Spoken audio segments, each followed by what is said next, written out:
Hello, my name is Patrycja Rozwora, and you're listening to Kitchen Conversations. This podcast aims to open up the mysterious and vague Eastern Bloc to a broader audience.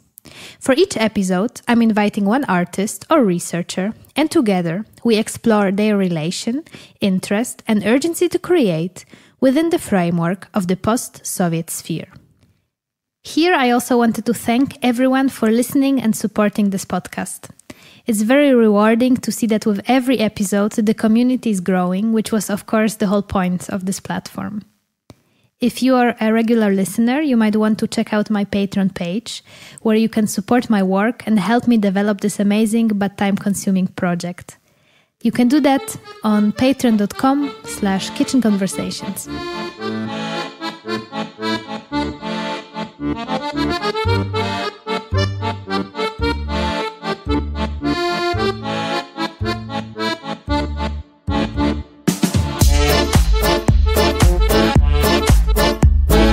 For this episode of Kitchen Conversations, I got invited by Muzeum Sztuki in Łódź to conduct an interview about the history of the museum and the exhibitions, current and future, organized for the 19th anniversary of their existence. Muzeum Sztuki in Łódź is one of the oldest museums of modern art in the world. They have a very unique connection with the Polish and international avant-garde that dates back to the 1920s and 1930s, when a group of radical artists from the AR group began gathering works of the most important artists exactly for that museum. Today, the leading voice in our conversation will be Agnieszka Pindera, head of Museum Research Center, but also a curator, researcher, and an amazing writer. Agnieszka is also a former member of the Polin Museum of the History of Polish Jews in Warsaw and Center for Contemporary Art Znaki Czasu in Toruń. Author of many books and publications, as well as curator of various national and international shows, among others, a co-curator of the Polish Pavilion for the 55th Venice Biennial.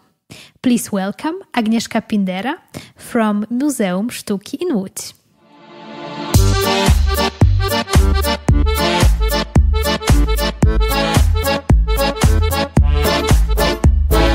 Welcome, Agnieszka, to Kitchen Conversations. Hi, hello. Very happy to be here, hosted by this beautiful institution, Muzeum Sztuki in Łódź. We are really happy to have you here. The first time I'm actually officially in Łódź, so that's even nicer. I already had a nice evening yesterday with some of your colleagues. And today we are here to speak about the museum, about its history, and about some special gallery program which you prepared because of the 19th anniversary of the museum. But first of all, I would like to hear a little bit about you, since the museum decided you are the perfect person to speak about all those topics. So please, if you can a bit introduce yourself, tell us what you've been up to all these years, and what's your role in Muzeum Sztuki in Łódź. This is my 5th year at the Muzeum Sztuki, and I'm responsible for public programs, research projects, sometimes really long-term projects, as one that we will be surely speaking of today. But I also curate exhibitions. I'm fortunate enough to have 2 exhibitions in the program this year. One historical exhibition, another one collaboration with beautiful, smart, intelligent contemporary artist Jasmina Sibic. I'm not art historian. I graduated from cultural studies, gender studies, and curatorial studies. So that's my background. So I'm specialist on everything and nothing. I'm really interested in history of cultural institutions and cultural policies. So besides creating exhibitions, I'm also researching artist-run initiatives or history of Polish radio experimental studio as a artist, maybe not artist-run institution, but safe space for creativity created in really difficult period in Poland in late 50s. Usually I curate contemporary group exhibitions, but I also had the pleasure to co-curate exhibition of Konrad Smoleński at the Polish Pavilion at the Venice Biennale. Which year was that? It was 8 years ago.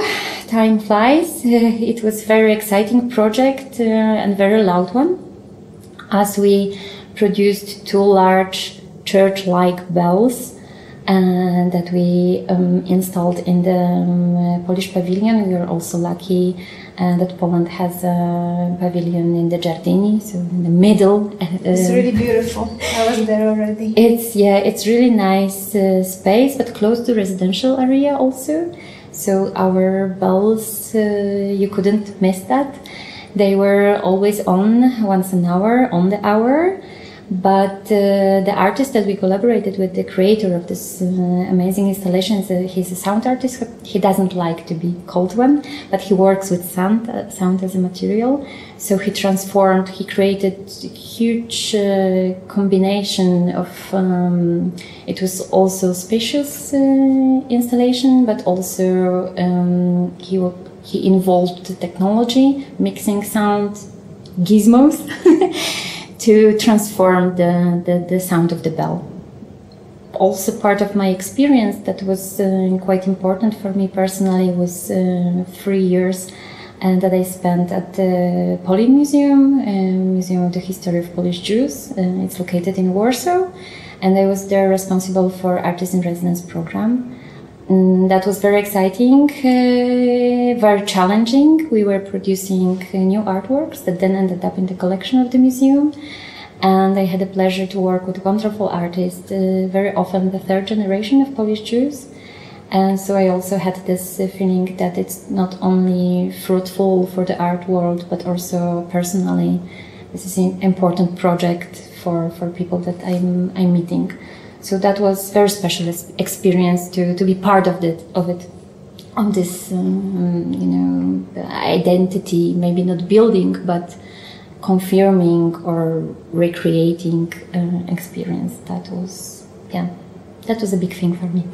Beautiful. And now you are here, very busy. I saw yesterday when I came here to leave my stuff, you were very busy. Also now, because of the pandemic, I think the museum opened like a lot of exhibitions at once. I think at the moment there's 4.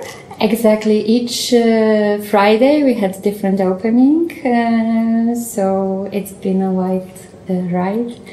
But fortunately, most of shows are open. I think we have beautiful setup of summer exhibitions, mostly female artists, what is also really important for us to have a proper balance within our program.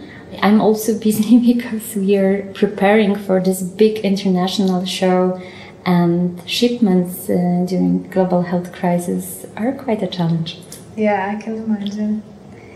And this museum has a very unique history, as I said at the beginning. It's now the 19th anniversary. Actually, I was wondering, why are you celebrating the 90th and not the 100th anniversary? Why wait? That's true. Also, there was already a moment in the history of the museum when our former colleagues were celebrating 40th anniversary, not the 50th, and there was a very interesting not only show but also seminar organized by Ryszard Stanisławski, our famous former director. And there is really nice publication that came out of this seminar, and they were lucky enough to have there with them people who still remembered how it was, who knew Strzemiński, or even Henryk Starzewski, member of our group, was there with them. So we are celebrating in a slightly different way. We don't have any more people who are part of the events, but we are doing our best to discover and rediscover the conditions that made creation of our museum happen. I think it was a nice coincidence, or I don't know, a fate, that at the time, at the end of 20s and beginning of 30s, two ideas were brought together or met. First was Strzemiński's idea that he had for some time, but he was struggling with the proper conditions. So he has the idea that Poland's supposed to have collection of new art, of radical art, avant-garde art, and to have a museum devoted to these issues, to host this collection, to work with this collection. And also here in Łódź, the city government, maybe not all the members, but there was one person who reacted positively to the idea and who helped with materializing it, but also secured some funds, secured a space. Another coincidence that it was a moment when museums in Łódź were coming through these big changes. There was a new set of museums emerging from the older structures. So it was like good moment, good timing for everyone. And Strzemiński knew what he was doing as he was part of a similar project on a larger scale back when he was living and working in Russia. So this is how everything worked out. Of course, funds secured by the city government were really little, and there were enough to bring the artworks to Łódź. But all of them were donations from Polish and European artists, and this is a big phenomena of this collection, that it is evidence of the solidarity between the artists. So they all believed in this idea of creating collection, creating museum here in middle of Poland, and they supported this idea generously by giving away their paintings, sculptures, works on paper. There was over 100 of them. Just for those who perhaps are not Polish or not so familiar with more like Eastern art, Strzemiński was a very famous avant-garde artist, and one of the members of the AR group, Revolutionary Artists or Real Avant-Garde, that's the abbreviation, and they initiated this collection which you are speaking about. Also, to speak about the collection, we have to kind of touch upon this group of people who initiated and created this Polish avant-garde. It was a time when people enjoyed working together. There was many different groups, also interdisciplinary. When Strzemiński and Katarzyna Kobro came from Russia to Poland, then they joined, before forming their own AR group, they joined two other groups. With architects, for instance, they were collaborating. The program of Strzemiński and Kobro, who were interested in painting, sculpture, theory, was very close to the program of architects they've met here in Poland. They all were interested in creating environment for art, but also for change in the society. So that was the common goal. But the AR group was slightly different, as it was formed by visual artists and poets. So poets were, we could say today, responsible for public relations. So Julian Przyboś was very good mediator of Strzemiński's aims and ideas. And Brzękowski, another poet, part of the member of the AR group, was also editor of some art magazines. So that was a nicely working collective, actually. We always hear about Katarzyna Kobro as like, so till at some point she was the wife, and then they divorced, but that was later on. But I'm also curious, was she like the only woman in this group, or was there more women, or what was like the balance there, and also in general the avant-garde of that time in Poland and perhaps more Eastern? Difficult, maybe question. Difficult question. As the AR group, it wasn't a time where they were putting together manifestos or sort of, I don't know, social contract, who is a group member or not. She was for sure one of the founders. There were women supporting the AR group aims, and mostly supporting the creating of the collection as Wanda Chodasiewicz-Grabowska, known better as Nadia Leger. She was former student of Strzemiński, and while living in Paris, she was very involved in the whole process of getting works for the collection. She was also collaborating with Brzękowski on the Contemporary Art magazine, so she was also very involved. There are other women in the collection, so they also were part of the solidarity gestures. Women were active also in Russia within this Museum of Artistic Cultures network and artisan administration.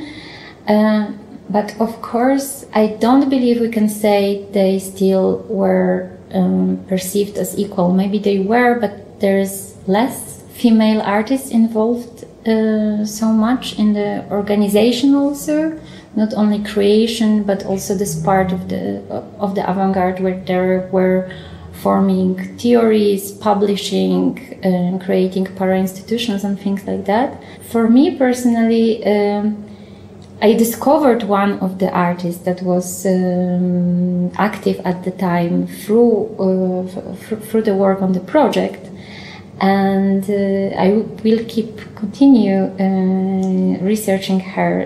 Her name is Alicja Halicka, and she was wife of another avant-garde artist. That was usually a case. Those were people from the same circles, so it's quite of. Yeah, they were all friends, right? They were all friends, collaborators. Alicja Halicka was a wife of Ludwik Markus, who changed his name while settling in Paris to Louis Marcoussis. His 3 works are part of the art collection, while Alicja Halicka is not. I wonder why. I wish she would be here. She was a very interesting artist, but also struggling. She was burdened, same as Kobro, with the financial problems and also trying to support her family. So she was sometimes leaving her art practice to earn money as a designer. She was designing tapestries, she was working for fashion designers, so she had to kind of let go her creative practice to earn money, to support family. Maybe that's also partly a reason why those female artists are not so visible, recognizable. So as you were saying, a lot of the pieces from the collection also came from more Western countries. So I'm curious, how were the relations between Polish avant-garde artists and artists from other countries in the 30s, right?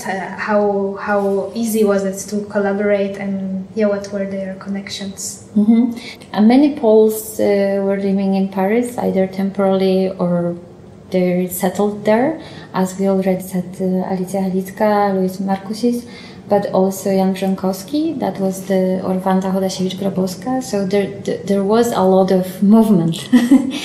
There was a lot of connections and networking, as we would say today, networking.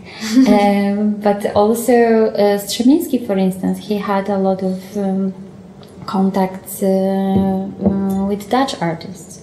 So partly I would say the connection and contacts with Western Europe were based on common interests. It was a time when many different currents and movements were present, right? It wasn't the one avant-garde, but many different ways of creating different problems to solve, either with formal aspects of the art creation or social aspects. So either artists were in touch who had these problems in common, or it was based more on geography. So since there was a big community of Poles living in Paris, then there was a connection. But of course they were in touch, same with Eastern Europe. There also was a connection there.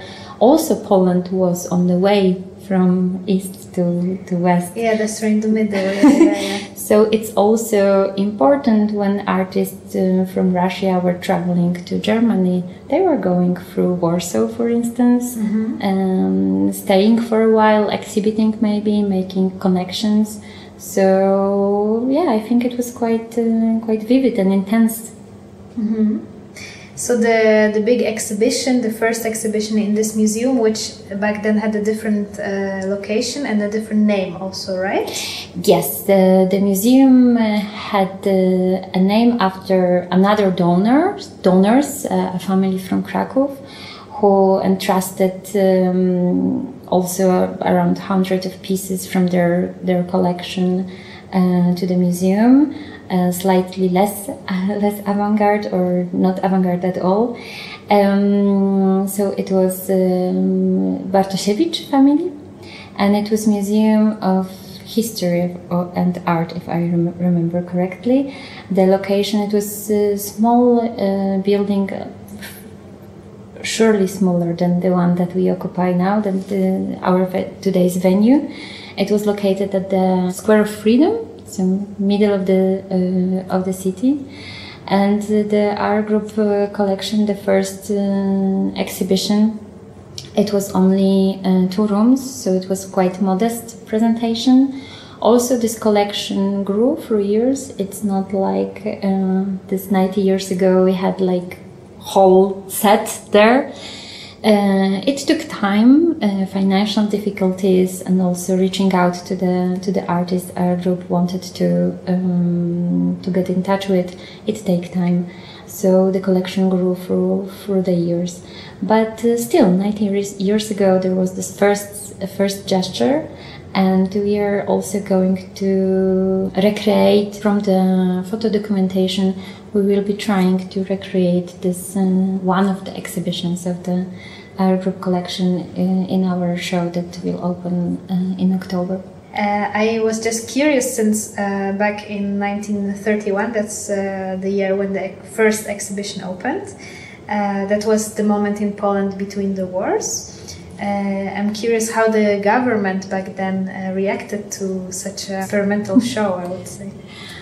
I think more important is how the community of artists also reacted, as it wasn't type of art that everyone, I don't want to say like, but felt is right? It was still very new, radical, as we want to say, and it was in a way also political issue.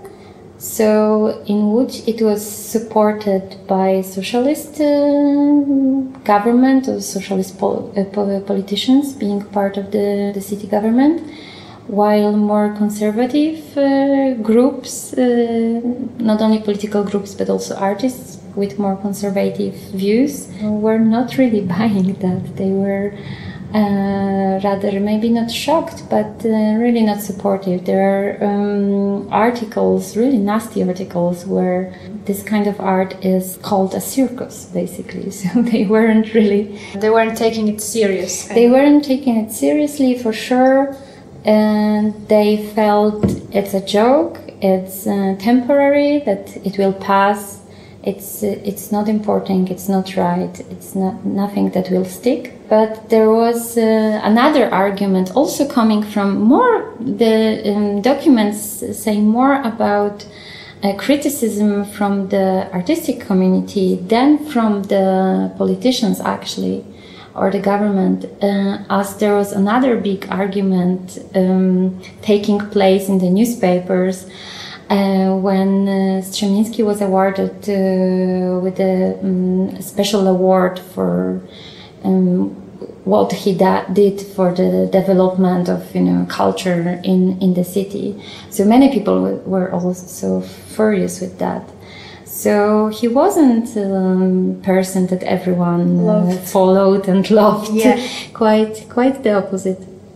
If you say that was like a radical movement, could we speak a little bit of their ideas of what kind of revolution did they want to bring?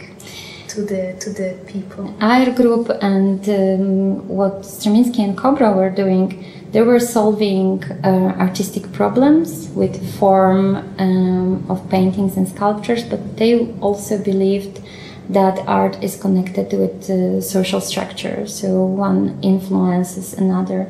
And they were very much interested in creating environment that will support us on daily basis. They were interested in furniture design, space design, urban planning.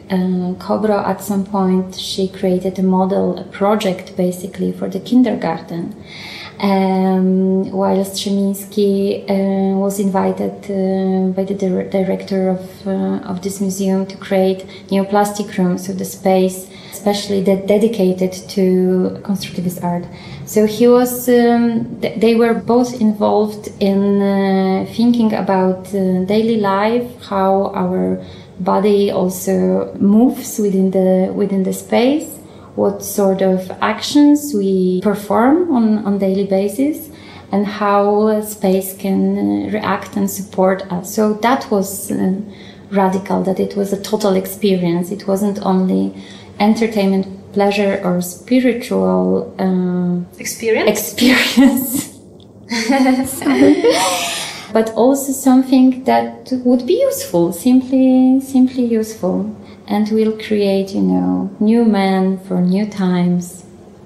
And I feel those ideas are now somehow taken and processed in your contemporary exhibitions and museums, like this usage of art, or maybe not usage, but how art can serve perhaps more socially or politically. Is that correct? I think so, and I think this problem solving for me is a clue here. So they were, Strzeminski and Kobro, they were solving problems of their time, let's say, while artists that we are collaborating with are solving problems of our time. That's why we have so much in our program exhibitions and artists dealing with climate change or economic crises, national identity building, or a rise of populism. These are problems of our times, and they are really present in contemporary exhibitions that we are hosting here. That's interesting that you say art could or is solving problems, because some people would say art doesn't do anything, right? I mean, often artists don't get paid because it's just art.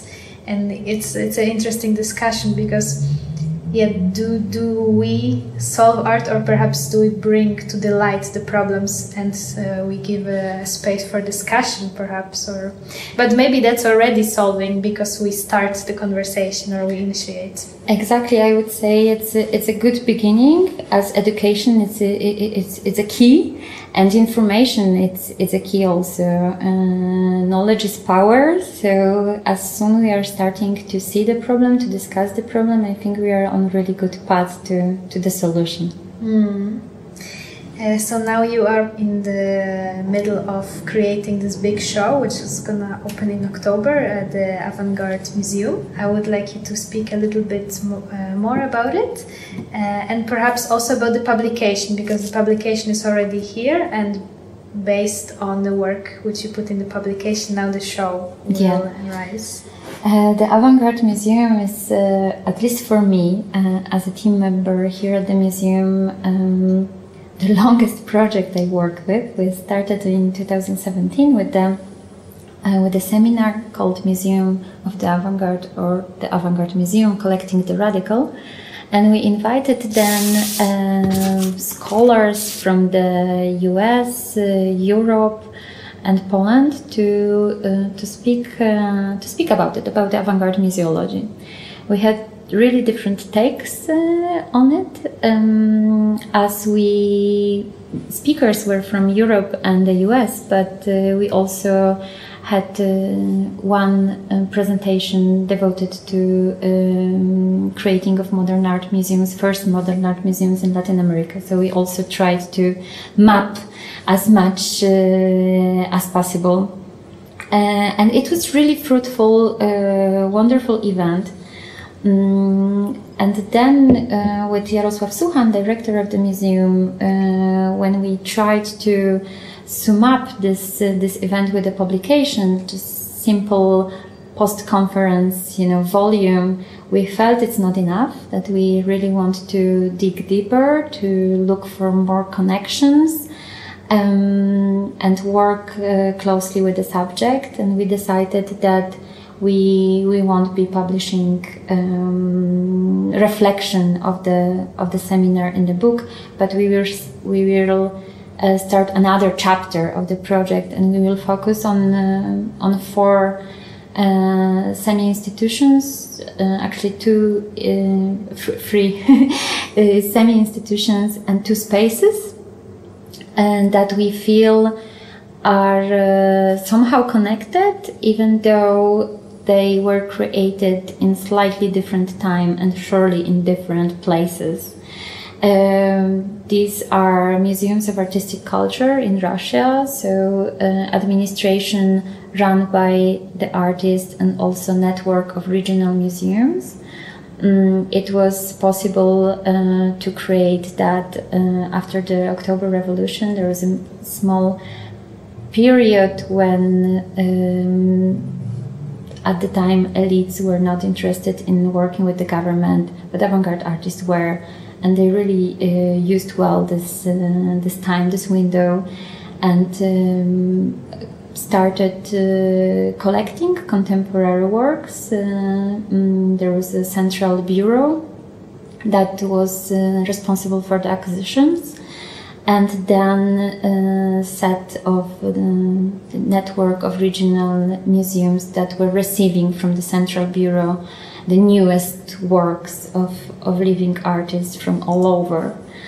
They also managed to create 2 big museums run by artists, museums that worked as laboratories, that had really strong education programs also. Artists were giving guided tours for the exhibition. They were really interested in mediating the new art to the public as wide as possible. So that's the first phenomena that we are covering with the Avant-Garde Museum project.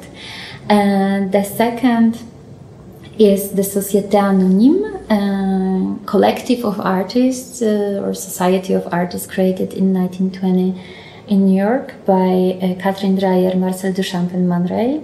So also important radical artists, at least Duchamp and Man Ray. And Katrin Dreyer, a female artist, but also a collector, wealthy woman who was also very much interested in supporting the poor. She was a suffragette as well. And they created this association using the membership payments to finance the gallery, library, and then they started collection. And they were purchasing works from artists from Europe and the US, but also they were given many pieces. They wanted to open the first museum of the modern art, but then the name and also the aim was taken over by different group of people, and we know it today as New York MoMA. Société Anonyme collection still exists. It was donated to Yale University Art Gallery, as also they were very much interested in education. They also had extensive public programs, lectures. They published a lot. So they were also very much oriented to the knowledge production and distribution, also on the new art within the new world. Another phenomena is the AR group collection. And we are putting it together in our exhibition with 2 rooms that were specially designed and created for the presentation of this new art. One in Hanover on the invitation of curator Alexander Dorner and created by artist El Lisicki. It was called the Cabinet of Abstracte, Abstract Cabinet, and it was a space that supposed to that was a space that's supposed to be as dynamic, let's say, as the new art. The walls were changing color when you were going through it. You could change the setup because of the special installments that you could just change the hanging yourself very easily.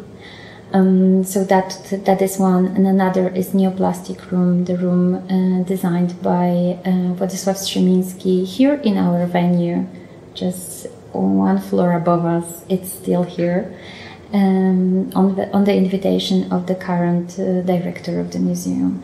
So we are taking all these examples or these case studies, and we are looking at them as a whole in a way. Trying to look for similarities between them, links, dialogues. As we already said, Strzemiński, before coming to Poland and starting the art group and starting the collection, he had an experience in Russia. So these links are also interesting for us. There are artists that are represented in both collections, in the art collection and in the Société Anonyme collection. So we are tracing all that. Will we see the actual works also in the exhibition, or will there be more of research materials? The exhibition is divided into rooms that will present art, and we will be trying to partially recreate the most important for us exhibitions of the semi-institutions. So we will be recreating one of the first exhibitions of the art group, but also one of the most important exhibitions of Société Anonyme. And museums of artistic culture are represented by selection that possibly was made by Strzemiński himself. So we are trying to realize exhibition that he wanted to do but never had a chance. But there is a document we found in archives that gives us enough knowledge to be able to put it together. We are also recreating Cabinet of Abstractem, so we will be having reconstruction of it to the scale. You won't be, unfortunately, able to change the setup, but walls should change colors as in the original. Amazing. So that is happening. We are also planning within the exhibition to present as much research as possible. We are calling them, at least for now, it's work in progress, archival rooms. So we are also bringing some archives from all over the world to illustrate this administration of artists, these artist-run institutions that we are interested at. Some of the materials are also published in the catalog and that accompanies the exhibition. It's more of the reader, actually. It's quite large publication, about 600 pages. We managed to get really interesting texts, essays, covering all the issues that we are interested at, but we are also publishing source materials there, both texts, but also letters, documents. There's really a lot of research. So if anyone is interested in the avant-garde museology, I think it's a really good start for him or her. Yeah, definitely. It seems like a very big project. And it's going to open in October, right? In October, and it will last until the end of February. All right, so quite some time then. And at the moment, here in the museum, there is another exhibition which you curated. We spoke about it at the very beginning, by Jasmina Cibit at the Palace. So maybe we could also speak a little bit about it, since if people are here in Łódź or in Poland, I think it's super nice to also come and visit before the big exhibition in October. Somehow this exhibition of contemporary artists is also linked with what we are planning for October. Jasmina is very interested in gift giving as a founding stone for something, for some sort of pacts, international pacts, political pacts. So she's, but also gift economy. So gift giving is really wide subject, and it's visible through Jasmina's recent works. The central piece on the exhibition, it's called The Gift. It's a film that Jasmina is realizing for a couple years already. The first scene that opens the film was realized here in Warsaw, in Palace of Culture, as Jasmina is interested in buildings that are gifts themselves. So Palace of Culture is this gift of Stalin to Poland, to people of Poland. I think it's actually still officially called by his name.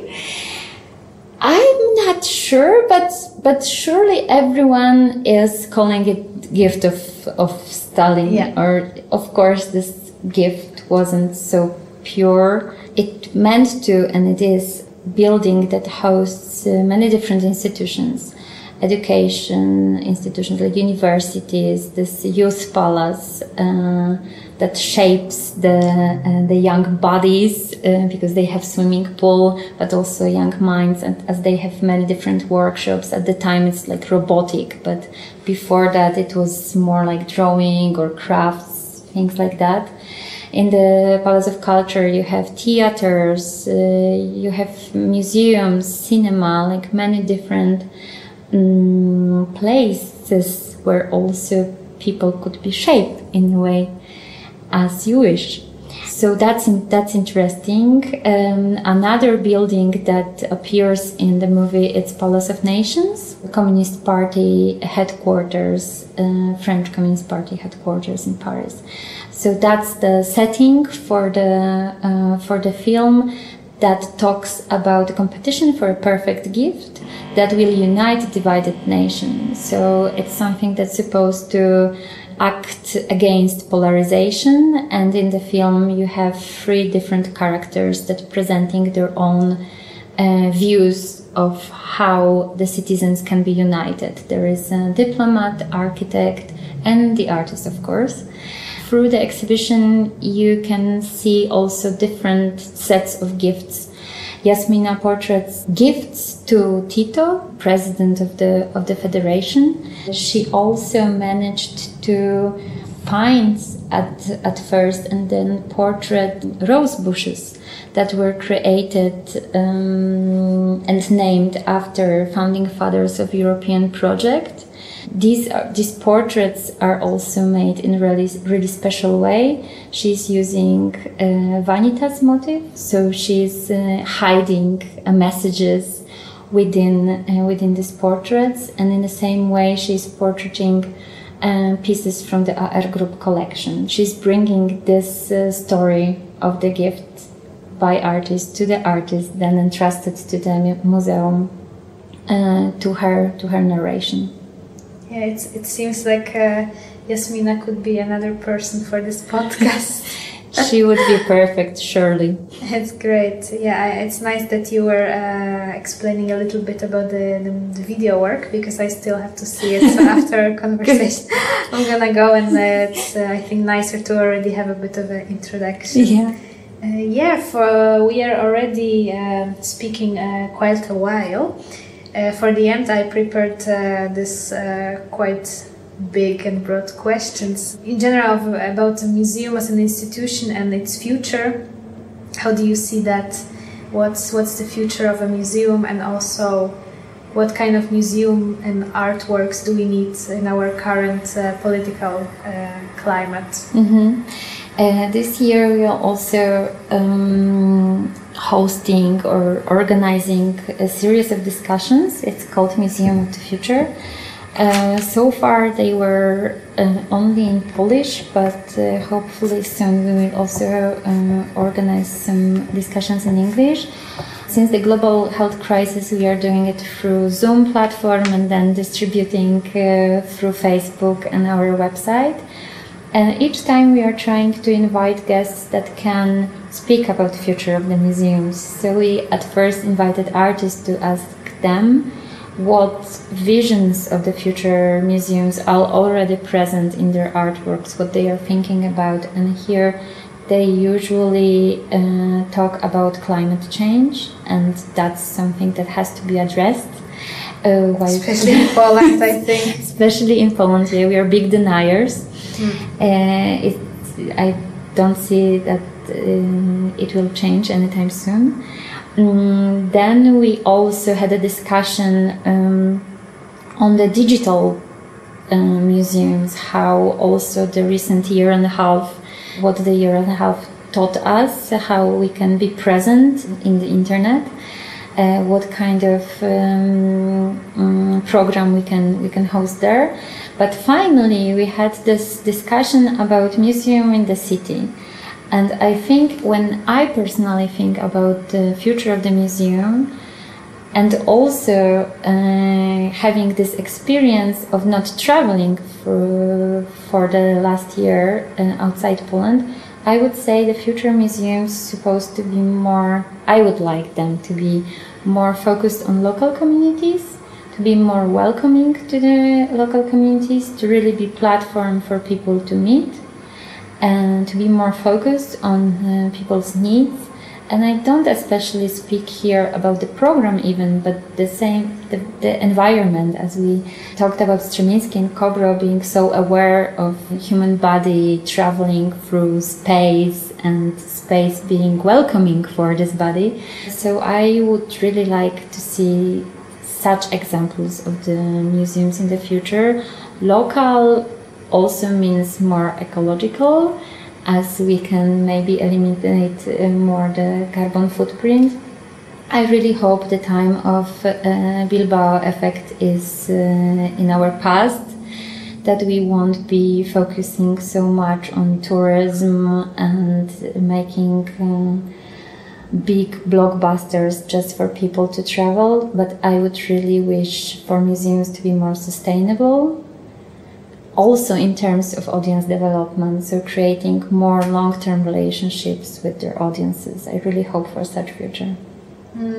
That's, I think, a beautiful way to round up our museum talk. I think that's, I'm not gonna say anything more about it. In the end, I always like to speak about food. Today we are not in a kitchen environment, more in office environment. Still, we have some nice cake here and cookies. So let's go with the tradition and end up with speaking about food. You are, Agnieszka, living in Poland, I guess in Łódź, right? Where we are located? In Łódź and Warsaw, but right. I'm coming from the south, from Tarnów. All right. And what's the food which connects with home for you?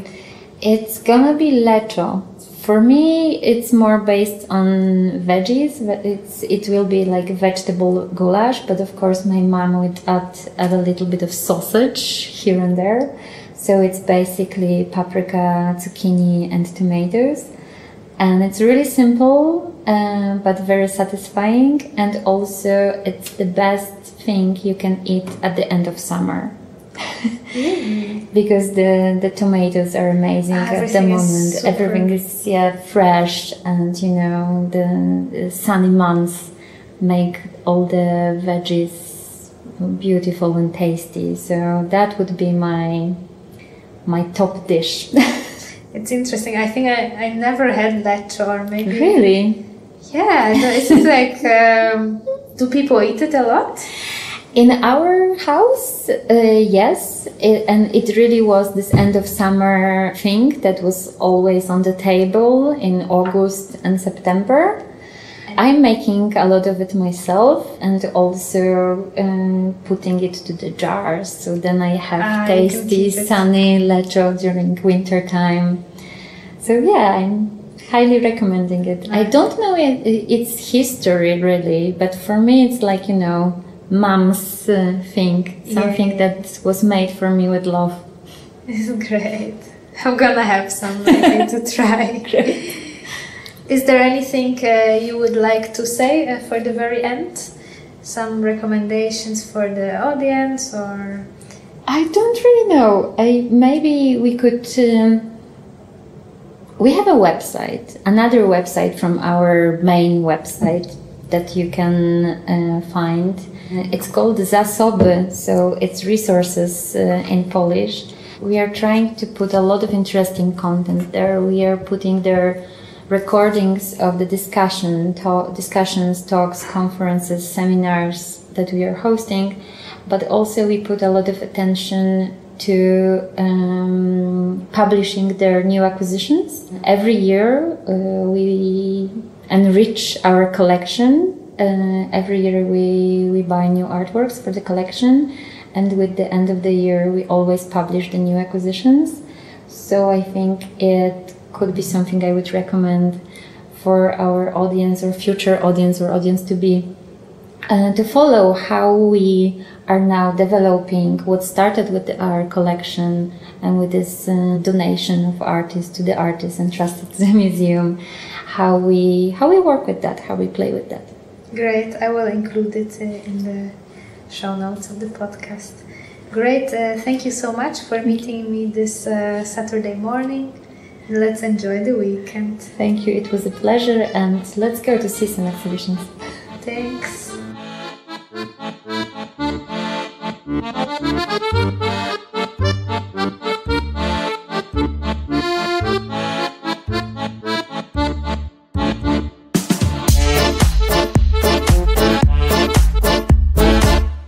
And this was it for today. Thank you for reaching till the end of this episode. I will see you next time with another great artist and speaker. And as mentioned at the beginning, you can support this podcast via Patreon on patreon.com/kitchenconversations, or alternatively, you can also help me develop this platform by making a one-time donation, following my Instagram account, or leaving a comment on one of the podcast players.